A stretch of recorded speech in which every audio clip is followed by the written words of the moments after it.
Welcome to the video walkthrough for assignment 2A, frequently made mistakes.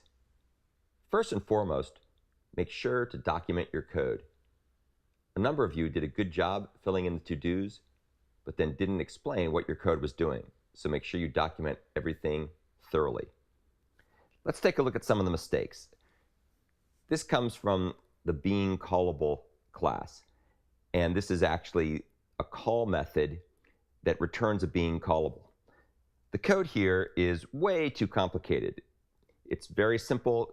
You just have to return a single element, and certainly does not require making a new being callable and giving it a new instance of the manager. So this is much more complicated than needs to be, and is probably incorrect too, for that matter. A lot of people still have problems with the acquire, palantir, and gaze method. So for example, don't create a new being callable, as we just saw here. That's completely unnecessary. Another thing you don't need to do is make sure that you combine initialization and declaration. So when you say palantir, my palantir, you should then go ahead and assign that to acquire palantir at that point. Just a good habit to get into. This particular implementation makes absolutely no sense because it's infinitely recursive. It'll keep calling itself. Moreover, the person who did this had got it right in the previous assignment, so it was unclear why they didn't just copy the code over into assignment 2A.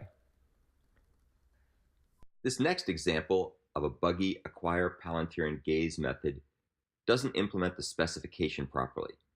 In particular, it doesn't release the palantir, and it also doesn't handle exceptions properly. Make sure that you always release the palantir even if the gaze method happens to throw an exception. Here's yet another problem with acquire, palantir, and gaze. Please refactor this code so it's cleaner and it doesn't have to check for pal not equal to null. It's a very straightforward way to do that, but you have to make sure that you do it properly.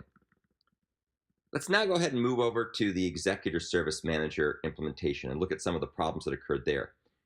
First and foremost, make sure that you don't initialize the fields within the class declaration itself. Instead, these fields should be implemented properly later on inside the appropriate method or methods below. So make sure you don't initialize the futures field. That'll just be blown away later. And also, for goodness sakes, make sure you don't call create executor service, because this factory method will only make sense when the being count is initialized, and that won't happen at this part of the program. Please get in the habit of using Java for each methods instead of using for each loops. Using a for each loop is not incorrect, but since we're trying to improve our Java skills, get in the habit of using the for each method and lambda expression instead. It's very straightforward. If you have any questions, you can take a look at the videos from my previous class that explained the Java 8 features. A couple of people tried to be clever, which is good, and tried to use streams, which is also good, but there's no need to use a parallel stream in this assignment. In fact, it's really overkill and not a good way to go. Moreover, this particular use of a stream or parallel stream won't run because there's no terminal operation at the end of the stream, so it'll actually won't run at all. So this code, if it was tested, would have just caused the program to do nothing. Also, make sure that you increment the being count in every time that you get another future back, because that's what's expected to be returned as the result from await completion of futures.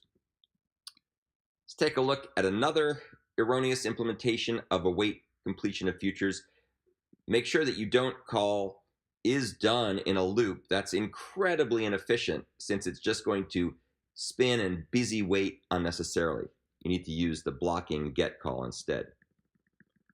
A couple of people created a thread in this method. You don't actually need to create a thread in here. It wasn't called for in the specifications, so for sure don't create a thread. And also get in the habit of noticing that if you create a thread or start a thread and then immediately join the thread, you're really not doing anything concurrently at all.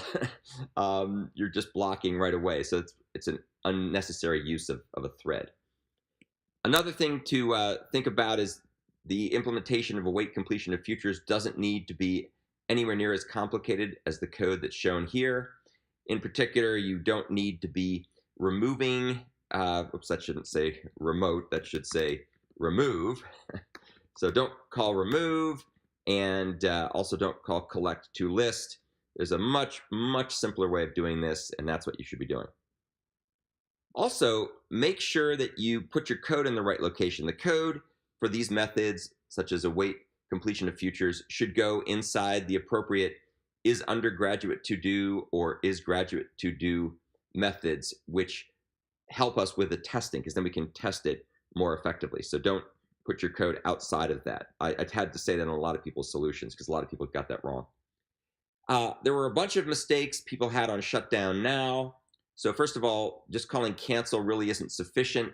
The way the spec read, you're supposed to check to see if it was wasn't already done or wasn't already canceled, and only if it wasn't done or wasn't canceled should you call cancel.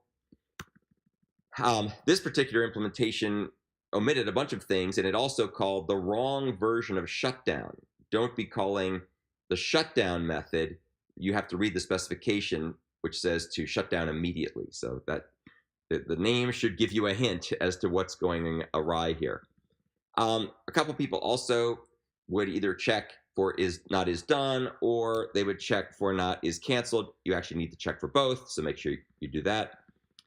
And then you don't have to use a parallel stream here for sure. That's definitely overkill. It is really not even necessary to use a stream.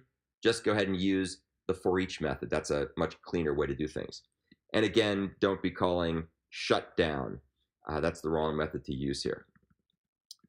This particular piece of code made no sense to me whatsoever. I really have no idea what this is trying to do, but needless to say, it doesn't do the right thing. So make sure you take a close look at the frequently made mistakes I've gone through. Please come to office hours if you have any questions, or post questions to the Piazza mailing or moderated news group that I and the other TAs will respond to. And please let us know if there's anything we can do to help you address the problems. As always, the improvements that you will make for assignment 2A will be integrated with your assignment 2B submission, which will ultimately, of course, be graded after we do the assignment 2B review, which will be in a week or so.